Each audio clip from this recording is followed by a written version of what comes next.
Hey guys, so this is going to be the Season 2 Devastation Evoker guide. Most of this guide will pretty much cover the basic stuff. However, if you want more in-depth stuff, you can of course go check out the Wildhead guide. Everything is listed there.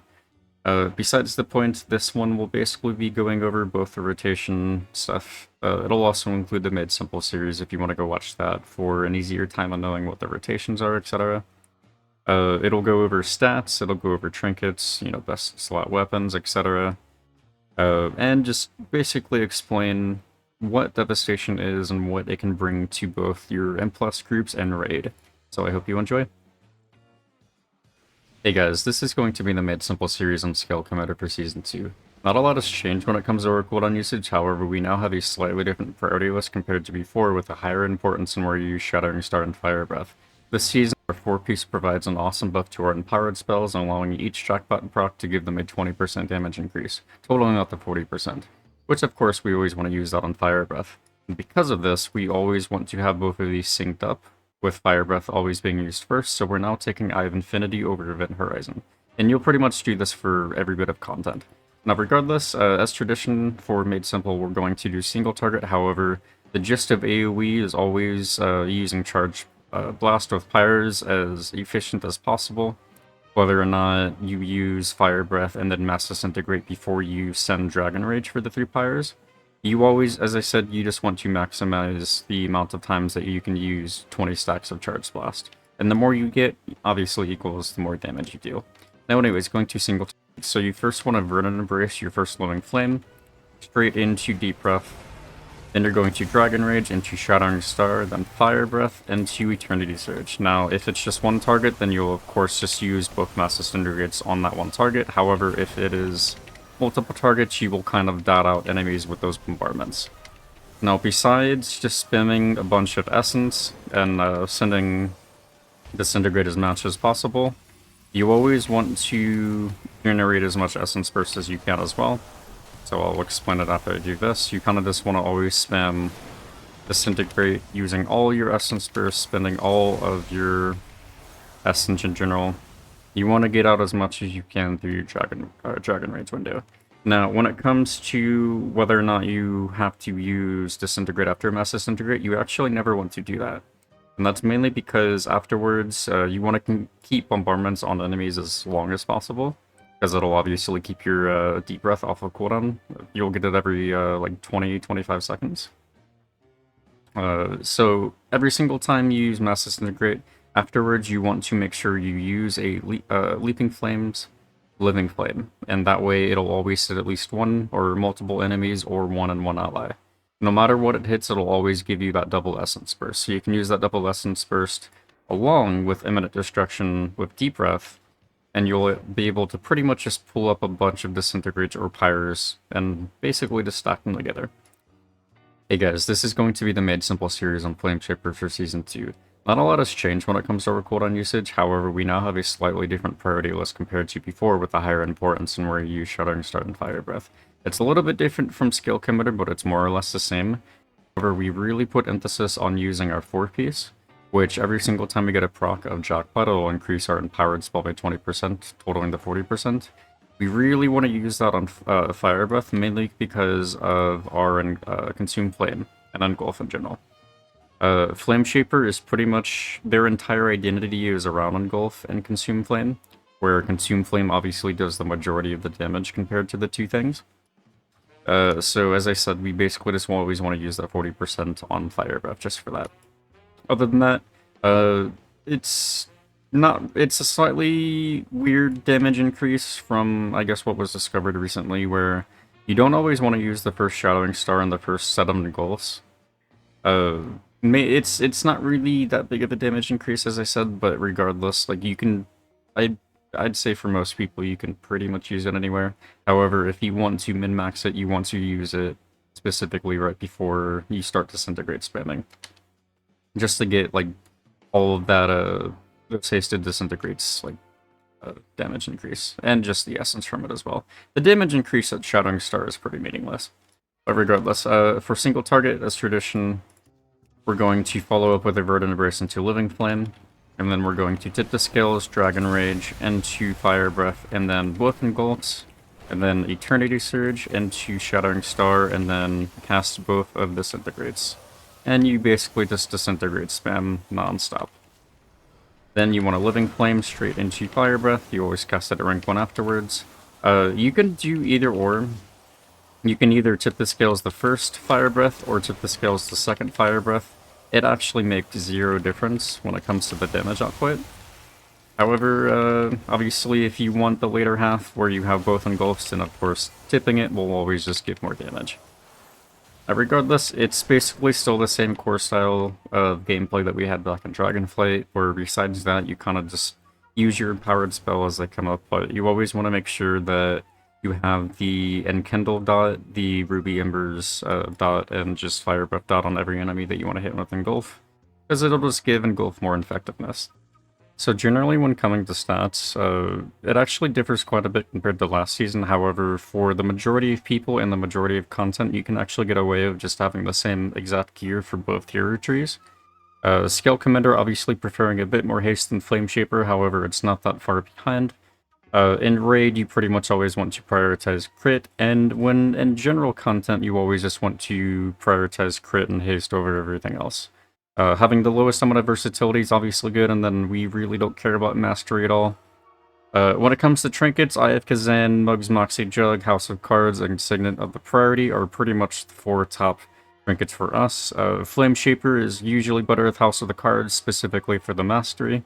So you can obviously pair it with every single engulf cast that you can get with it. That would be really good. For Mugs, Moxie Jug, and IF Kazan, those are generally your best in slots, so no matter what, you'll pretty much be using those more than anything else. And then of course for your weapon best in slots, it's obviously a dead giveaway, and of course you want to macro it with Dragon Rage. So here is a little list that I'm actually trying out. I will have one for offensive CDs, defensive CDs, and then of course utility. You can of course stop and pause and look at the various things, or if just in case you ever want to come back to this video, you can of course just look at it as well. Everything will be timestamped as usual. Number 1, Living Flame and Azure Strike are your filler spells. Every single time you cast them, they have a chance to grant you an Essence Burst, and then in Dragon Rage, they are guaranteed to. Of course, Shattering Star also gives you a proc of Essence Burst. We spend Essence and Essence Burst to basically cast Disintegrate and Pyre. They are Essence spenders. And Fire Breath and Eternity Surge are empowered spells. Fire Breath applies a fire dot to enemies with each empower ring shifting its damage more to be upfront rather than over time, and then Eternity Surge basically sends a lot of blue magic towards enemies with each empower hitting more and more enemies. Deep Breath is a spell that allows you to travel pretty much anywhere and over a sizable difference, and of course if you are a Scalecommander, you have the talent Maneuverability, which allows you to steer your Deep Breath. And then Tip the Skills grants your empower to be casted instantly at max rank. So heading on to defensive CDs, Evokers in general are actually really tanky. I think in my opinion they're among the most tankiest DPS classes out there. We pretty much have a wide range of defensives as you see here, whether it be shielding, you know, just pure damage reduction, or really, really good healing, etc. It's all around really good. Number 1, Renewing Blaze while active heals us for 100% of the damage we take over 8 seconds for 8 seconds. If used correctly, this is one of the strongest defensive cooldowns in the game, on par with Death Strike. So this is the type of defensive that's really good specifically for dot damage. If you have a lot of dot damage incoming, you can actually use this, and depending on how much damage you're taking, if you survive like 3 to 4 or more dots from it, you'll generally be immortal from it. And then Obsidian Scales is your typical damage reduction taken, you know, lasting for X amount of seconds. For Scalecommander, you actually talent into an additional 10%, so it becomes 40%. All around Obsidian Scales is pretty good, and of course we have 2 charges of it. Nibble Flyer gives us 10% damage reduction from AoE attacks. That's basically half of what Zephyr is. Generally, you will probably never actually take this in any content, given the fact that Slipstream, giving Hover, more charges when you Deep Breath is all around just a lot better. If talented into Twin Guardian, Rescue gives you and your ally a 30% health shield, so this is actually based off of your max health, and not just any given amount of health that you have in general. So if you are low health, it'll still give you 30% of your max health. So if you ever need to shield yourself or an ally, you can actually do that, and of course it's really big. Referencing to number 1 of Talented into Life Cinders, which is a Flameshaper specific hero talent, Renewing Blaze can also be applied to your ally for 50% of the value. So you can, of course, apply this to a tank if you're in a key, or if one of your DPS or your healer needs like a quick top up, like they don't have like a defensive, etc., then obviously this would completely work for them. And last but not least, we have the utility of Devastation Evoker. To the surprise of no one, but probably to a lot of people, which is honestly very surprising, the fact that most people are completely unaware of this. They are not just AUG or press spells, Devastation has access to them too. We have 2 dispels, Cauterizing Flame and Expunge. Cauterizing Flame is able to dispel anything in the game besides magic, and then Expunge is purely poison. Rescue allows you to move an ally from one location to another while also removing movement and pairing spells, basically like a Polyfreedom. Again, this is, in my opinion, this is actually a lot stronger than Polyfreedom, given the fact that since we also have access to Twin Guardian, you remove movement and pairing spells while also giving them a 30% health shield, which lasts for several seconds.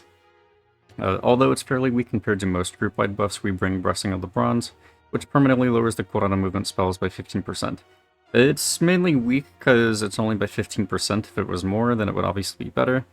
But it's generally not that noticeable unless you look at overall numbers. So for key specifically, that cooldown reduction on movement spells just makes the key go by just a little bit faster, whereas in raid it's hardly noticeable. Zephyr reduces the damage from AoE attacks by 20% for you and your 4 nearest allies. It's all around really good. It's really good in keys, but in raid it actually loses a lot of value, only because it'll hit the 4 nearest allies, so you would need multiple evokers to make it worthwhile. Time Spiral allows you and your group members to gain a free charge of a massive or major movement spell, regardless if they are on cooldown or not. This is purely for raid. You actually never take this on M+. And obviously, the more evokers you have in raid, just the more Time Spirals you have. It's easily stackable. Oppressing Roar increases the duration of CC effects by 50% for 10 seconds. So this works by applying Oppressing Roar to pretty much any enemy that's actually able to be affected by CC, and then you apply the CC afterwards. Of course, you can also talent into Overall, which will remove enrages with this. Sleepwalk disorients an enemy, causing them to walk towards you for 20 seconds. They will walk in the direction that you casted it from. So if you ever have to cast them in a direction where you don't necessarily want them near an enemy, however, you have to get closer to the enemy, whether, let's just say you just need to hit them because it's out of range, you can disorient them towards a direction, then you can move in, and it'll still move towards that direction and not just you. So it's really good for spacing enemies out of various packs, or just keeping an enemy in check in a certain location. Emerald Blossom and Verdant Embrace, which pretty much provide off healing for you and your allies. With Talented and Ancient Flame, this actually reduces the cooldown, or not cooldown, the cast time of Living Flame. So we pretty much want to always sporadically send these out, and as I said, it also just offers a lot of healing to everybody within your group that are in range with it. And as always, if you have any questions or comments, you can of course leave them down below. I will answer as many as I can, and if you also want to join my Discord, you can. It'll also be in the description. Thank you for watching.